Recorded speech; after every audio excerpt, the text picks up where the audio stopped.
Hi everyone, my name is Lloyd Stokes. Welcome to our new podcast. This is effing hard. If you haven't tuned in before, the aim of this podcast is to tell the true story of what it's really like to scale a business and what it's like to be involved in all of those stages of not just early stage, but just taking an organization from one point to another. The aim of this is to hopefully be a bit of an antidote to all of the high-fiving and backslapping that you sometimes see on LinkedIn, where it just suggests that maybe getting into earlier stage businesses or businesses that are looking to grow is all about sunshine and rainbows, because often it's not. And we hope to be able to interview lots of really interesting people who have lived and breathed various journeys when helping organizations to scale. Today, I'm joined by Mel Mills. Mel is CRO of a business called Caxton, and I'm absolutely delighted to have her on the show. So welcome, Mel. Thank you, Lloyd. Very happy to be here. Good stuff. Mel, let's jump straight into it. To begin with, it would be wonderful just to get a bit of a background on where you are at currently, what the kind of the journey has been there, and maybe just a little bit of context before that of some of the roles that you've had that have led to where you are today in terms of career. Yeah, absolutely. Currently with Caxton Payments, but my, I suppose, scaling and growth expertise started in my 20s. I worked for various different businesses in the cosmetics and fashion industry.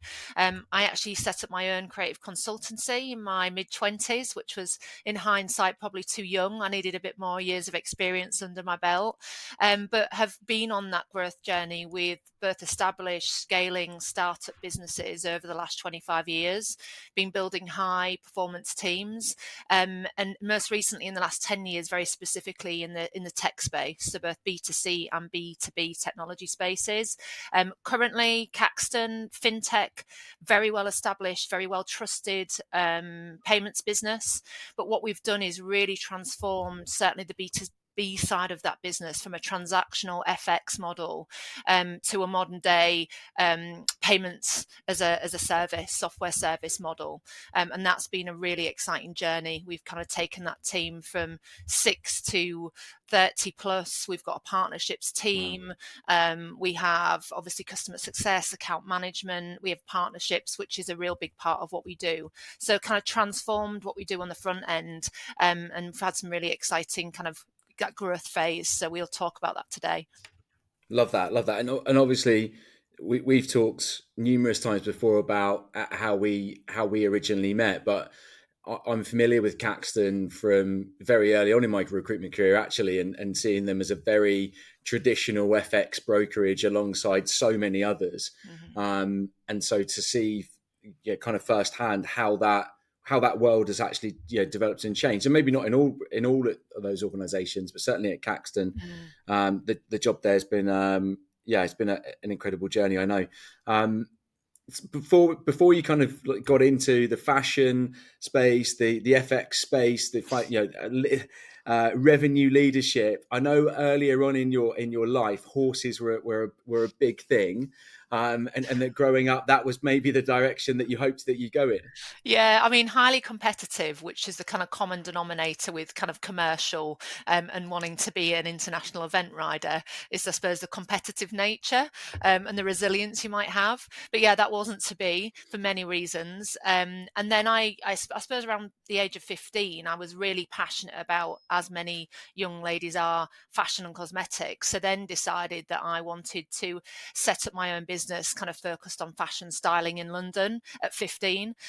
Quite audacious goals. But yeah, very clear on that's what I wanted to do. So slightly rebellious against my dad, who was quite traditional and had built a business in kind of, he set up two businesses actually, an insurance brokerage and an investment management. He was an IFA. But yeah, I was like, no, I'm creative. I'm going off to London to be a creative, and basically sod what you think, and off I went. As a dad now of two young daughters myself, I'm not sure when they get to 15 whether I'd be more enthused about them trying to set up a beauty or fashion business or become a horse, a kind of eventer, because I know that both are on the Very cards. challenging and potentially very expensive. Yeah, and on the cards, I hope not for you, but yeah, Yeah. yeah, it's quite a different, starting in, fashion into fintech. It's probably not what I'd planned at that age, but here we are. I love it. I love it. There's many different paths to get there, right? So, and on that journey, who maybe earlier in your life or more recently, who have been some of the key influences that you look back on and think they've really been Mm. pivotal to kind of where I am today? Yeah, look, I have already referenced my dad, and for a few reasons, that has definitely been part. That nurture piece is definitely part of who I am. He was an entrepreneur, came from nothing, so I think I'd seen firsthand that you can do whatever you want to do, and he really drilled that into us. Yeah. I've got a brother a couple of years younger. It didn't matter. Boy, girl, like there's no such word as can't, and you can Mm, do whatever you wanted to do. So very tough on us, I suppose, and that's where my competitive nature comes from as well. mm, So that was definitely part of it. I think seeing my parents get divorced when I was 14, 15 really instilled kind of my independence, and actually seeing my mum maybe not being as financially independent as she could have been kind of really instilled in me, I've got to make sure I'm always self-sufficient, I'm independent, and also that kind of rebellion piece if I want to go and do my own thing and I don't need yeah. anyone else to help me do that. Yeah. And then I suppose later in life, I've really leaned into lots of mentors, lots of experts in different spaces. And I'm really curious in nature. I'm Mm, not afraid of asking people for help. And I think I've just surrounded myself, depending on where I've needed to be, with the right types of people. Ask for mentorship, ask for help. And I mean, there's so many people along my career that have been really pivotal. Outside of that, I've got a best friend that always worked in recruitment, so she was very helpful in guiding me and being a critical path when I was looking for new roles and helping me mm, navigate that space as well. And then more later in probably the last 10 years coaching, I honestly, I think because I worked for an ed tech for about 3.5, 4 years, and I mm. saw the impact of kind of 360 leadership programs and the impact of coaching there. And I took that on for myself, so invested in myself in those areas. And I would highly recommend that for anyone that is, in a really high pressured environment, people Mm. that know they want to get from A to B, like having that kind of critical thought partner, time for yourself to digest your thoughts, to strategize, has been really helpful for me too. Do you think that, like, because I completely agree with that, and I think a lot of people listening would see that as being very kind of sage kind of wisdom. But do you think it?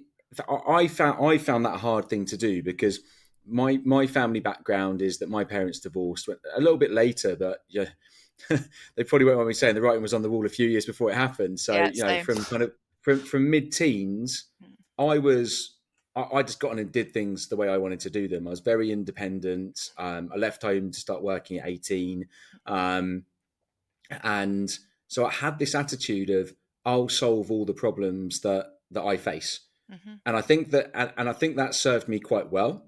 Um, but I also think that I've had to learn to be able to that isn't actually the case, that I can't solve all the problems that I face, Mm-hmm. and that actually reaching out to people who know a lot more than I do and maybe have been on the path that I'm looking to go on is actually not it's not a sign of it's not a sign of weakness. It's not something. It's not accepting.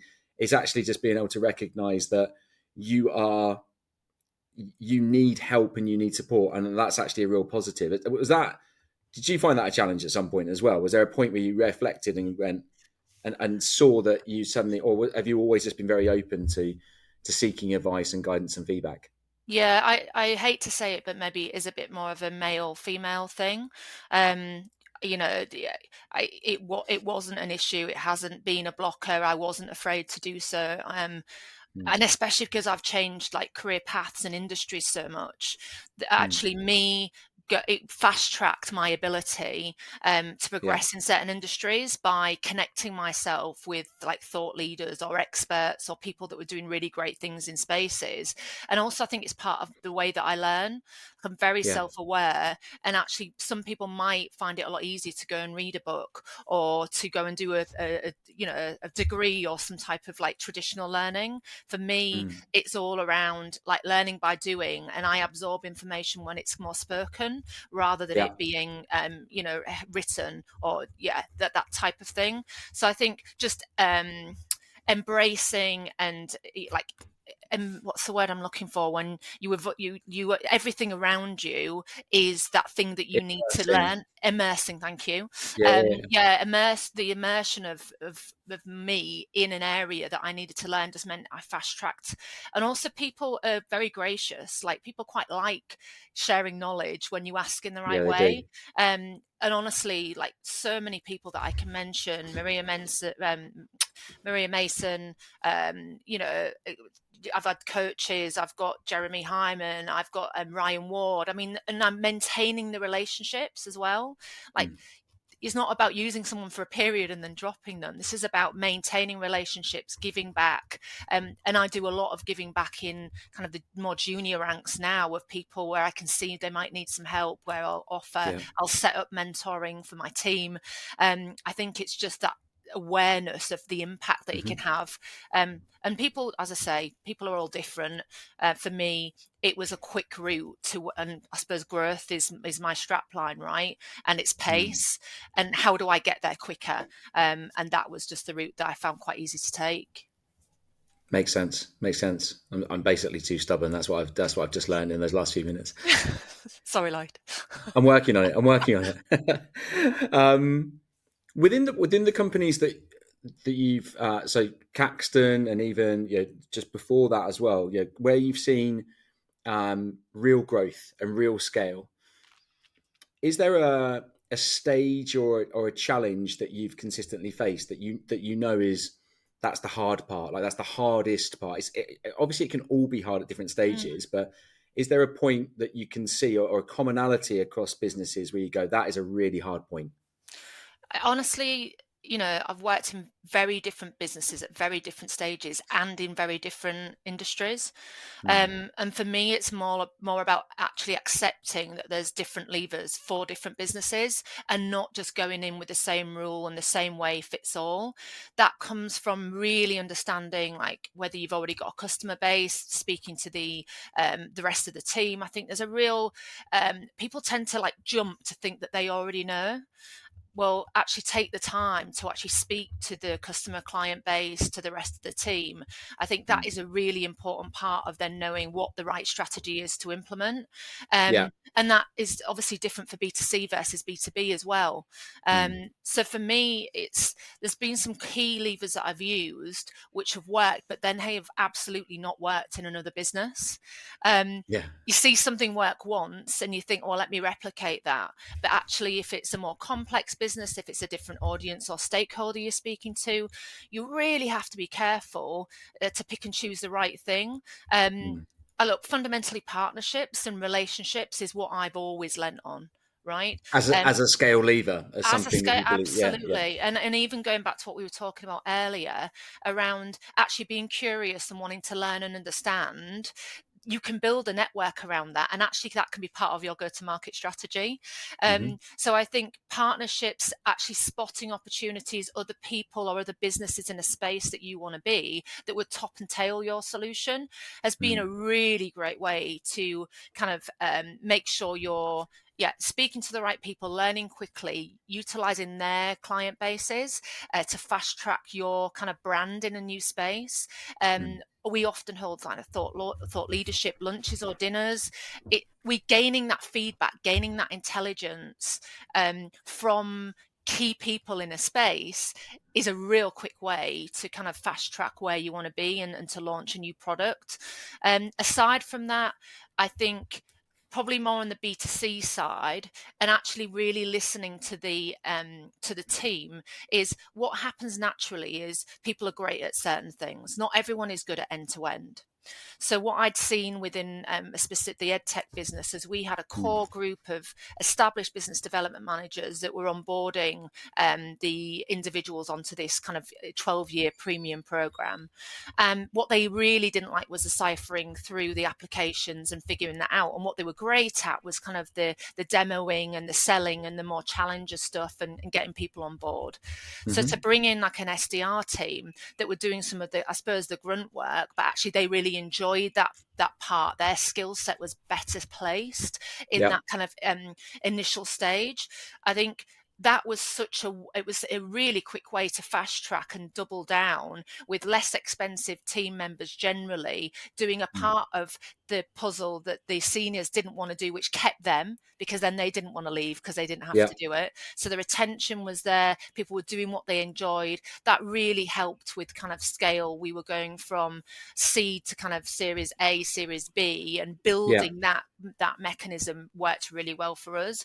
But then equally, it did not work well in another business where things were far more complex. And when I started to call listen, I was realizing that the level of intelligence and the stakeholder was requiring a different level of conversation to what an SDR could provide. And I'm not saying that you don't have exceptional senior SDRs, but the way we'd hired, it didn't work so well. So I think this is my biggest frustration is everyone always wants, load of sector knowledge. You want 10 years experience in this space. Honestly, I think you just get the same results and you don't really see major scale often in that scenario. What's always worked for me, and it's the way that I hire and it's the why we work together, is I approach hiring very differently. Like skills, behavior, attitude, like motivation and interest level is far more important to me than I've worked in this industry for 10, 20 years. Now, do not get me wrong. As soon as we knew we were going to be launching faster payroll payments, knew we needed an expert. It's a very technical space of how you actually process payroll. That is not me.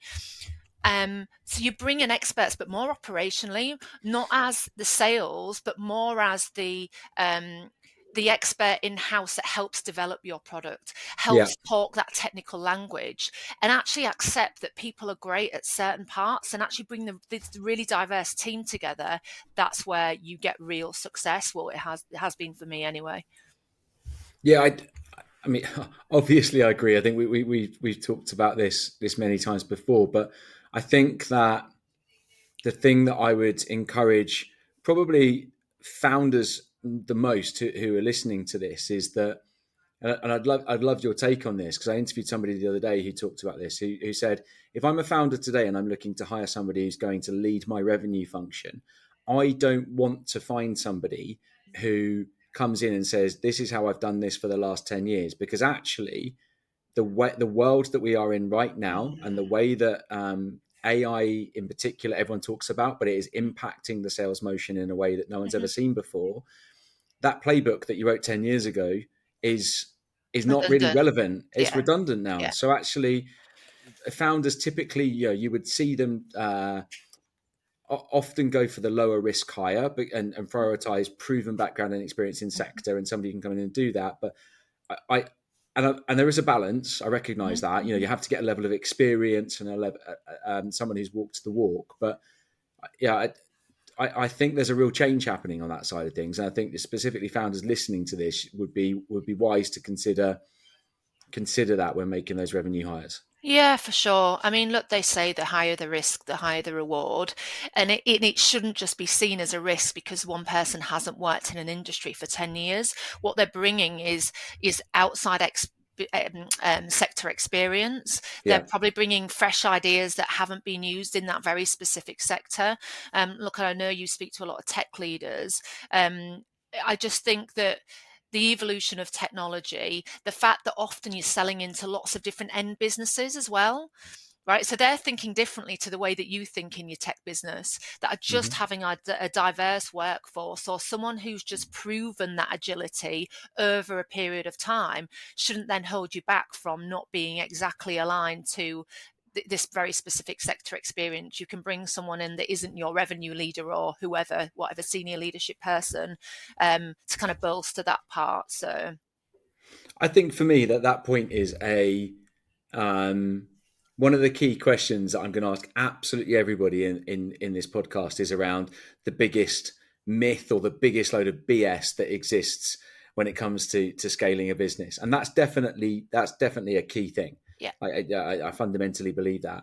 And the reason we wanted to have that question is that at its heart, Martin and I, when we came up with the idea for this podcast, looked and saw it's just a lot of people kind of portraying a story of what it was like to or ideas about what it was like to grow a business, and too much of it is just the positive side of things, and also a lot of it you read and go, well, hang on, I just feel like that's being rinsed and repeated because lots of other people have said it. Mm-hmm. um, when you look at platforms like LinkedIn or other kind of like media outlets, and you see um, stories, content portrayed out there, are there things that you look at that you really just think, I don't know, maybe they make you laugh, or you just think it's just entirely unrealistic and not really aligned to? Yeah, I think it's really frustrating. Look, authenticity is what we need, right? And there's this polish, there's this editing, there's these pictures, there's all this bullshit. Actually, where I've found the most connection, and honestly, business is built on people and it is built on relationships. Put all the tech you want around it, all the AI around it. Fundamentally, it's going to start with people. And I just think it's highly frustrating. I will tell you straight, I've had mental breakdown. I've suffered with anxiety. I lost my business through the recession. I have had a breakdown of a marriage. I mean, all of those things. I'm quite open about because it isn't plain sailing. It isn't all an easy ride. I don't have a degree. I didn't have the backing of my family and the money. But all of that stuff, all that hard stuff, if you can get through it, is what builds and builds and builds to what then others might see as, impressive success and all of this. But it took a lot of hard work. It's taken a lot of money. It's taken a lot of ups and downs, a lot of investment in myself, when I say money, by the way, Yeah. and a real understanding of especially in the revenue space and the commercial space, like the CEO or whoever else is looking at you, right, for those numbers. So the pressure is immense. And I always take on any role like it's my own business. Like our chief of people coined it very correctly, is I'm an entrepreneur. Like, had my own business too young, learned a load of lessons, taken all those lessons and put it into, other people's businesses with the same passion, the same drive for success. I think there's this element of, like, people are the foundation of everything. They are the ones that build the relationships. All the tech, all the AI is required at a certain point. But I've seen and I've heard the stories of unicorns. Like, I was approached by a unicorn, didn't move forward with the process, talking billions, talking, all the big numbers. I found out, a couple months ago that half the team have been made redundant, and they made no sales in like 18 months. So there's loads of noise and loads of unicorn and money and all this growth, but actually it was all, and partnerships, like major player partnerships announced and PR. I mean, half the team's gone. They don't know what they're doing. Like, it's, a lot of polish, a lot of edit, a lot of social media. Like, Yeah. truly look at the numbers. Are they growing? Who's sticking around? What's the retention in the business? What's the retention of the client base? And I often think, to the detriment of the existing client base, everyone's looking for more. Everyone's looking for acquisition. Well, what about taking care and communicating and listening and involving your existing client base? Like, that stuff, those conversations, that business intelligence, like, that has to be the foundation. I think I've gone off on a tangent, which is what I usually do. But No, hopefully I that love it kind of though. No, sort no, of no, no. I agree. But I agree. I think that, like, core to the point that you were making was, the noise, the smoke and the mirrors and everything. And actually, what you're saying was, let's get back to the numbers to an extent of, kind of, where are we at? What are you doing? What's the customer base? How do they feel? What's the experience that they're getting? Can we? Is there more opportunity there? But fundamentally, you can be whatever size you want in terms of headcount. You can raise all the money you like, but let's get back to, and look, a lot of tech companies are probably, they've had that experience over the last couple of years of having to really kind of, what's the term? Sharpen their pencils, I think, in terms of, looking to get back to numbers. So no, it makes a lot of sense. What do you do to keep yourself sane Am I in the saying hard. that is the question, Lloyd? Because I think some people might question that. I mean, I'm not going to answer that question right now. I'm going to say yes. Okay, thanks. Thanks for that. What do you do? What's the stuff that you do to just take yourself away and kind of de-stress or get some Yeah. perspective when you need Yeah. to? Look, I've, shared a fair amount on this. Like mental health is really fundamental, and I've had to learn the wrong way, the hard way, around understanding myself and how to maintain that. I play a lot of netball. You mentioned it earlier. I still go for rides. I don't unfortunately own a horse anymore, but maybe on the cards later in life. Holidays. Oh my God. So my partner's obsessed with holidays and we're lucky enough to go on a few. But without the holidays, like there's no reset. And actually being at Caxton, I'm super grateful because holidays just meant working abroad for me. I was Mm. always still going because we're Mhm. financial services. You cut off. And honestly, that has been the biggest godsend because I'm very high octane, right? And energy, Mhm. that's great, but you burn out. And I burn Yeah. out way too many times. So there's certainly the lesson from being at Caxton is absolutely switching off, absolutely looking after physical and mental health. And for me, there's just this element of growth. Like I'm happy and sane and all of those things when I feel like I'm adding value, I'm Mm. impacting my team, the world. So I think there's just that kind of reset and reflection. And taking account. And for me, it's all around like people and connections. So where I'm helping other people as well, and I feel like I'm doing good, like that keeps all of that holistically with a bit of my daughter in there and doing what she needs to do, keeps me, as sane as I'll ever be. I think from my perspective, just to cover that question off, definitely sane, definitely sane. Okay, good. But the social connection piece, I think, is a common theme I see with lots of senior leaders and founders actually of not just having an escape. And an escape might still be work related, but it might just be the ability to be in a group of people or with a room of people who understand your challenges. And actually, you can talk about the experiences that you're going through right now. And there are lots of communities out there that give you the opportunity to do that. So, no, that makes a lot of sense.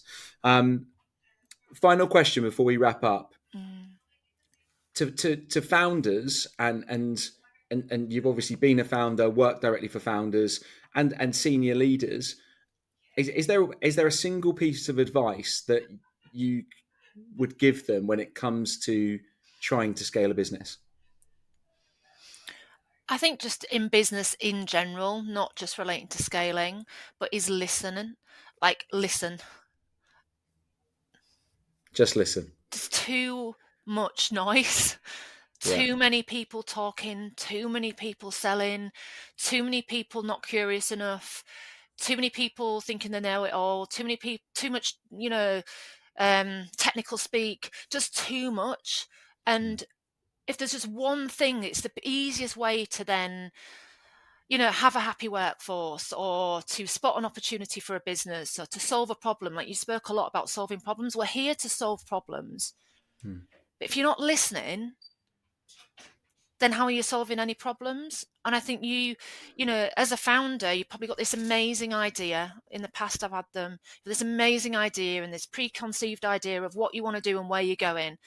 And that's great. But if you don't gather and garner the kind of the consensus and the feedback of the important people who will be buying it, the customer along the way, then you're just on this one-man band journey, right? And I just think I've got a real bee in my bonnet at the moment around the lack of like listening, like real intent listening. And certainly from anyone who is in a sales role, like everyone is too busy selling, not asking the right questions, not willing to understand, not wanting to know the pain points to be able to solve the problem. And that is why we're here.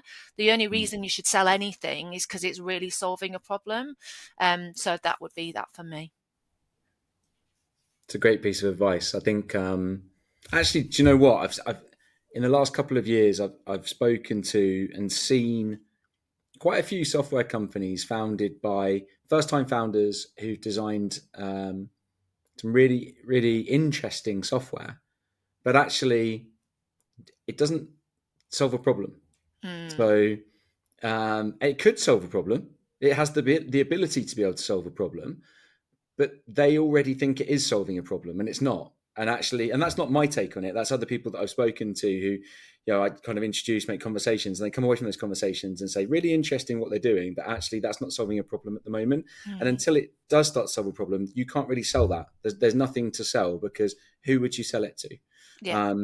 And that is because most founders do have people around them giving them advice, and I guess there's an element there of, you need to be listening, but you need to be listening to the right people. You need to make sure you've got the right people around you, and that can be sometimes hard if you're a first time founder to know, because there can be a lot of voices Yeah. around you. But I think listening and having maybe a breadth of different people who It is have a diverse mix, right? You yeah can't have an echo chamber of, all the same voices, the same opinions, the same types of people, because you'll all be thinking the same way. yeah And that's not going to be helpful. Like, you need experts in their field, or you need creative thinkers, or you need a group of people who are going to challenge you and not just agree with you, and the ability to want to have the really solve a problem and listen to those people around you and take note. You've got to be decisive as a founder. You've got to make your own decisions, but you've equally got to listen intently enough to really take on board what the people are saying. So yeah, you've got to be open, right? And yeah, love it. Mel, can I yeah, just cover off? You're absolutely sane. You're good to know. um, Were you saying you're this at 8 o'clock this morning, there, Lloyd, when we were texting? Were you thinking that that's for another story. That's for another story. Um, that's for another conversation. But no, look, Mel. Obviously, like we do quite a bit of work together in different formats, and it's just a joy. I think you got a really interesting and quite unique story of growth across different businesses, different sectors, founded your own stuff, and actually and have gone through so many different challenges. And the whole point of this podcast is to interview people like you and get people like you talking really openly and honestly about the fact that it's It's not not easy. easy. It's not easy. It's effing It's hard. effing hard. Yes, It's it is. effing hard. And look, thank you. I really appreciate you giving your time, and I hope everyone listening to it really enjoys this episode. Yeah, thank you so much, Lloyd.